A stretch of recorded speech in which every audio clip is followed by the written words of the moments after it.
JEE main ఫలితాల్లో ముగ్గురు తెలంగాణ విద్యార్థులతో 100% తెలంగాణ ఫస్ట్ నారాయణదే. నమస్తే, వెల్కమ్ టు సుమన్ టీవీ. నేను మీ సాయి భైరి. ఐపీఎల్ 2026లో నిన్న ఒక వీడియో వైరల్గా మారింది.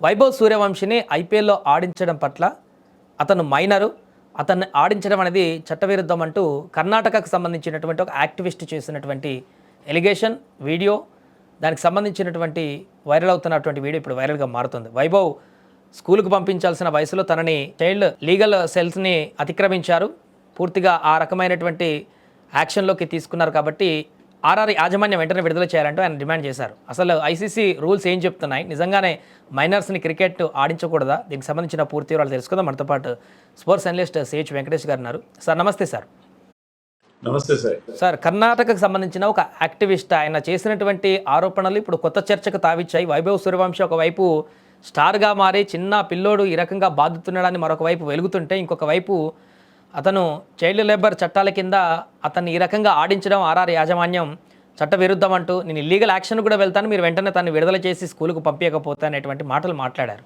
అసలు ఐసీసీ రూల్స్ ఏ రకంగా ఉన్నాయి, నిజంగానే మైనర్లను క్రికెట్ ఆడించకూడదా, ఏం చెప్తున్నాయి? ఆస్పదమైన అంశం సాయి. ఎందుకంటే వైభవ్ సూర్యవంశి స్కూల్కి వెళ్ళట్లేదని ఎవరన్నారు? అతను స్కూల్కి వెళ్తున్నాడు. తాజాగా ఆ మధ్య న్యూస్ కూడా వచ్చింది ఏంటంటే అతను ఎగ్జామ్స్ మిస్ అవుతున్నాడు, బికాజ్ ఆఫ్ మ్యాచెస్ ఆడడం వల్ల ఎగ్జామ్స్ మిస్ అవుతున్నాడు.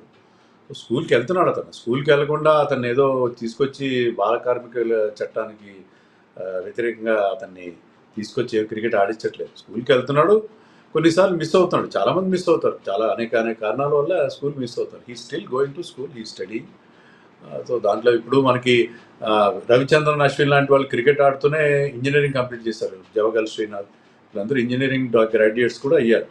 సో క్రికెట్ ఆడినంత మాత్రాన మీ ఎడ్యుకేషన్ దెబ్బతింటుంది అనేది ఎలాంటి ఇది లేదు. రెండోది ఏంటంటే ఇది బాల కార్మికుల కింద ఎలా వస్తుంది? అతని చేత ఏదైనా చేయకూడని పనులు చేస్తున్నారా? అతనికి ఇష్టమైన క్రికెట్ ఆడుకుంటున్నాడు. Is playing a game. ఆటలు ఎవరు ఆడుకుంటారు? పిల్లలు ఆడుకుంటారు ఎక్కువ. చిన్నపిల్లలు క్రికెట్ ఆడుకుంటే దాన్ని కూడా బాల కార్మికులు అయిపోతారని అనుకోవడంలో ఎంత అర్థం లేని విషయం అది. హైలీ రెడిక్యులస్ థింగ్ అది. దాంట్లో ఎలాంటి ఇది లేదు. ఇంకా ఐసీసీ రూల్స్ విషయానికి వస్తే మీకు ఐసీసీ నిబంధనల ప్రకారం ఏంటంటే ఇంటర్నేషనల్ క్రికెట్ విషయంలోనే ఆ నిబంధనలు వర్తిస్తాయి. డొమెస్టిక్లో ఏ ప్లేయర్ అయినా ఏ ఏజ్ వాడినైనా ఆడించుకోవచ్చు. అది ఆ డొమెస్టిక్ రూల్స్ని బట్టి ఉంటాయి. మన దగ్గర కూడా లోయర్ ఏజ్ లిమిట్ ఏం లేదు. లోయర్ ఏజ్ లిమిట్ కానీ అప్పర్ ఏజ్ లిమిట్ కానీ ఏం లేదు మన దగ్గర. ఇంకా అంతర్జాతీయ క్రికెట్ సంబంధించి ఏంటంటే 15 ఏళ్ళు పూర్తయితే తప్ప ఎవరు ఇంటర్నేషనల్ క్రికెట్ ఆడకూడదని ఐసీసీ చాలా లేట్గా తీసుకొచ్చిన రూల్.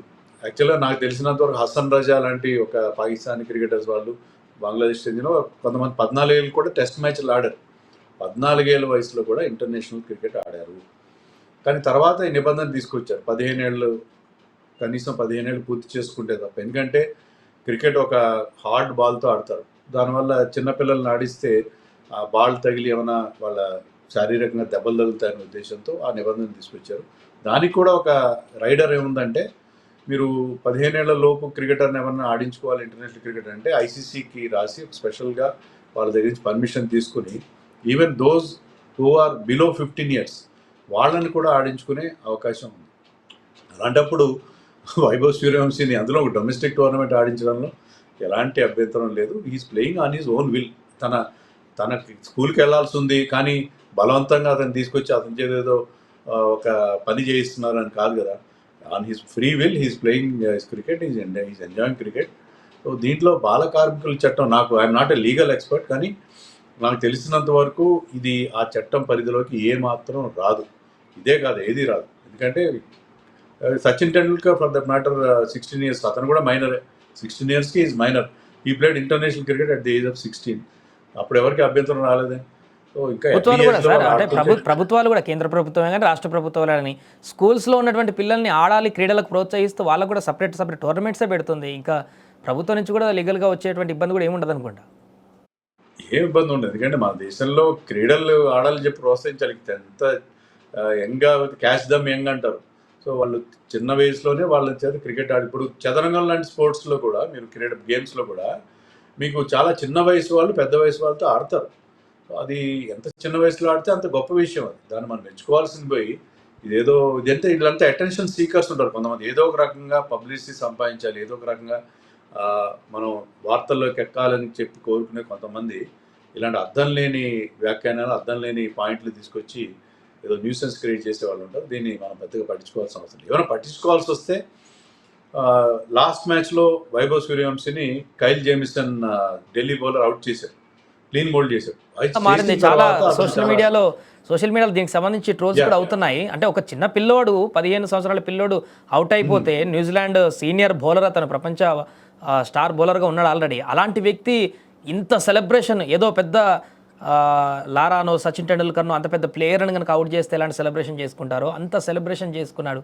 అంటే అది ఆయనలో కలిగినటువంటి భయం అంటారా, లేకుంటే ఓవర్ బిహేవియర్ అంటారా? ఆ టైంకి ఎలా చూడొచ్చు అంటారు తనని? దీని మీద అతను డీమెరిట్ పాయింట్స్ ఇచ్చారు, ఫైన్ కూడా విధించారు.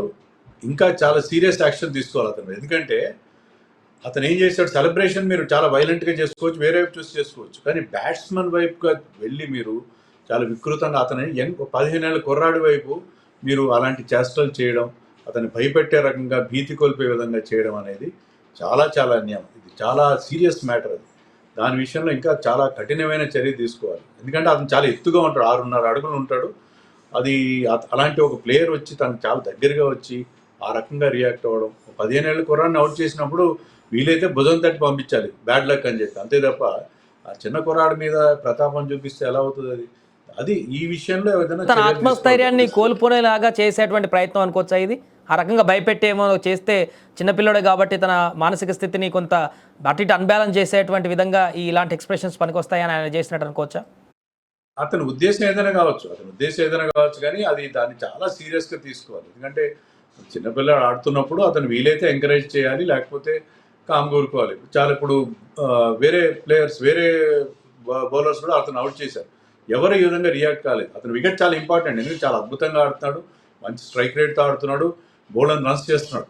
కానీ అతను అవుట్ అయినప్పుడు మీ సెలబ్రేషన్ చేసుకోండి, సింపుల్గా చేసుకోండి. అందుకే అతని దగ్గరికి వెళ్ళి అతని మీదకి దూసుకెళ్ళి ఆ రకమైన వికృత చేష్టలు చేయడం అనేది చాలా చాలా అబ్జెక్షనబుల్, చాలా అభ్యంతరకరమైన అంశం. దీని మీద తను అడిగితే ఈవెన్ ఐసీసీ కూడా రియాక్ట్ కావాలి. అతను అడిగితే కొన్ని రోజుల పాటు బ్యాన్ చేయాలి, ఇంకెవరు ఇలాంటివి చేయకుండా. ఎందుకంటే చిన్నపిల్లల మీద, పిల్లల విషయంలో మనం వ్యవహరించేటప్పుడు వాళ్ళ ఇంప్రెషనబుల్ మైండ్స్ ఉంటాయి, చాలా జాగ్రత్తగా వ్యవహరించాలి. అండ్ అలాగే ఈ యొక్క మ్యాచ్ తర్వాత చాలామంది కూడా అన్నారు, వైభవ్తోనే పెట్టుకున్నాడు ఇతను, నెక్స్ట్ మ్యాచ్లో ఇతనికి ఇంకా బడితే పూజ అన్నట్టుగా కూడా కామెంట్లు చేస్తున్నారు.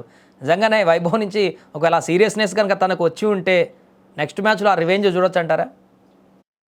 మనకి ప్రఫుల్ హింగా ఎగ్జాంపుల్ ఉంది కదా, ప్రఫుల్ హింగా కూడా ఇలాగే 0కి అవుట్ చేశాడు సన్ రైజర్స్ మ్యాచ్లో. నెక్స్ట్ మ్యాచ్లో అతని మీద రివర్స్ మ్యాచ్లో విరుచుకుపడ్డాడు వైభవ్ సూర్యవంశి, వరుసగా 4 6లు కొట్టాడు. సో అదే రకంగా వీళ్ళిద్దరికి మరొక మ్యాచ్ ఉంది, రాజస్థాన్ వర్సెస్ ఢిల్లీ, మరొక రివర్స్ ఫిక్చర్ ఉంది. దాంట్లో మీరు అన్నట్టుగా వైభవ్ తన బ్యాట్తోనే అతనికి సమాధానం ఇస్తాడని చెప్పి మనం ఎక్స్పెక్ట్ చేసాం. సచిన్ టెండూల్కర్ కూడా అలాగే చేసేవాడు, అతని మీద బౌలర్ స్లెడ్జింగ్ చేసినప్పుడు, అది చేసినప్పుడు వాళ్ళ మీద తన కోపాన్ని అతను డైరెక్ట్గా ఎప్పుడు ప్రదర్శించలేదు. Sachin Tendulkar always been a very well behaved cricketer. అతని కోపం కానీ వాళ్ళ మీద ఏమైనా ప్రత్యేకంగా ఇది ఉంటే వాళ్ళని ఏ విధంగా టార్గెట్ చేసేవాడంటే తన బ్యాట్తో వాళ్ళకి సరైన సమాధానం చెప్పేవాడు. ఐ థింక్ వైభవ్ కూడా అలాగే చేస్తాడని చెప్పి మనం అనుకోవచ్చు. సో ఫైనల్గా ఈ యొక్క అంశానికి సంబంధించి జరుగుతున్నటువంటి చర్చలో ఏం చెప్పొచ్చు అంటారు? ఒక రకరకాలుగా మాట్లాడుకుంటున్నారు, జెమిసన్ ఇలా చేయకుండా ఉండాల్సింది, వైభవ్ను భయపెట్టాడు, లేకుంటే వైభవ్ చేతిలో నీకుంది తర్వాత అని రకరకాల కామెంట్ చేస్తున్నారు క్రికెట్ అభిమానులు. ఫైనల్ కంక్లూజన్ ఏం చెప్పొచ్చు? ఇది డొమెస్టిక్ మ్యాచ్ కాబట్టి ఐసీసీ వాళ్ళు పరిధిలోకి రాకపోయినా ఐపీఎల్ వాళ్ళు చాలా మైనర్ పనిష్మెంట్తో అతనికి ఏదో ఫైన్ వేసి వదిలేశారు, పెనల్టీ వేసి. అలా కాకుండా ఐసీసీ రియాక్ట్ అయ్యి అతనికి మందలింపు కానీ అతని మీద ఒక మ్యాచ్ బ్యాన్ కానీ విధిస్తే బాగుంటుందని చెప్పి నేను అనుకున్నాను. ఎందుకంటే ఇలాంటి మళ్ళీ రిపీట్ కాకూడదు. అతన్ని అంటే ఇప్పుడు ఈ రోజున అవుట్ అయిన తర్వాత చేశాడు, కొన్ని ఇంకా భవిష్యత్తులో ఏం చేస్తారంటే అతను ఆడుతున్నంతసేపు అతను స్లెడ్జింగ్ చేసి చిన్నపిల్లాడిని కాస్త భయపెట్టి అతని అటెన్షన్ డైవర్ట్ చేసి అతను అవుట్ చేసే ప్రయత్నం కూడా చేస్తారు వేరే ప్లేయర్స్. ఎందుకంటే చాలా హై స్టేక్స్ ఉన్న టోర్నమెంట్ ఇది. అందుకని దీన్ని మొగ్గలోనే తుంచాలంటే జేమిసన్ మీద సరైన యాక్షన్ తీసుకోవాలని నేను అనుకుంటున్నాను. Thank you so much. అది ప్రస్తుతం వైభవ్ సూర్యవంశీకి సంబంధించి జరుగుతున్నటువంటి చర్చ సోషల్ మీడియాలో. ఒకటి కన్నడ యాక్టివిస్ట్ చేసినటువంటి కామెంట్స్, చైల్డ్ లేబర్ కింద అతను వస్తాడని చెప్పేసి, అండ్ ఇంకొకటి జెమిసన్ చేసినటువంటి కాంట్రవర్సీ, ఆ సంజ్ఞలన్నిటి కూడా ఇప్పుడు వైరల్గా మారుతున్నాయి. ఏదేమైనా కూడా నెక్స్ట్ మ్యాచ్లో ఇప్పుడు వైభవ్ సూర్యవంశీ పైన అటెన్షన్ మరింత పెరుగుతుంది కాబట్టి ఏ రకమైనటువంటి ప్రదర్శన చేస్తారనేది మనం కూడా వేసి చూడాలి.